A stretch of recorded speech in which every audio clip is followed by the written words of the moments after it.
श्रीमान legend end करनू 4545 इनमें फिर से एक बार दोस्ती। हाँ भाई, आपने गलत सुना। अभी ये ऐसा नहीं हो सकता क्योंकि इनमें हुआ है बहुत बड़ा झगड़ा। और मैं आपको आज दो क्लिप दिखाऊंगा, एक श्रीमान की एक करनू की, क्योंकि दोनों को बाजू मांडी है। तो आज देखेंगे किसकी बाजू स्ट्रांग है और किसका सही लगता है। एक श्रीमान को दिखाऊंगा, एक करनू को दिखाऊंगा। चलो स्टार्ट करते। मी सगळ्यात महत्वाचं सांगतो, चाटेगिरी हा माझा पेशा नाहीये. मी चाटेगिरी करत बसत नाही. मला जर एखादा माणूस माझ्या मनातनं उतरला तो उतरला, हा माझा स्वभाव आहे.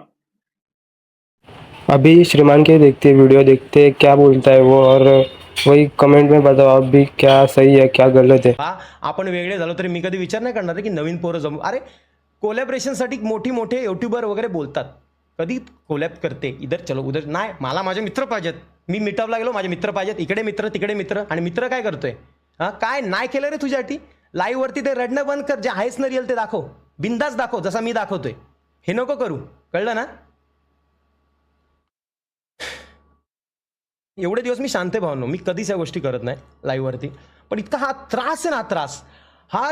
आज प्रदीप भाऊनी एक गोष्ट दिली मला. मी विचार करतोय त्याला बांधेल की फॅमिलीच्या नजरेत मी काय. एवढी मोठी गोष्ट मला दिली आणि मी फील काय करतोय, माझे मित्र मला काय समजतायत, हे काय झालं लाईफमध्ये, ते काय झालं लाईफमध्ये. माझी आई टेन्शनमध्ये या गोष्टीला घेऊन.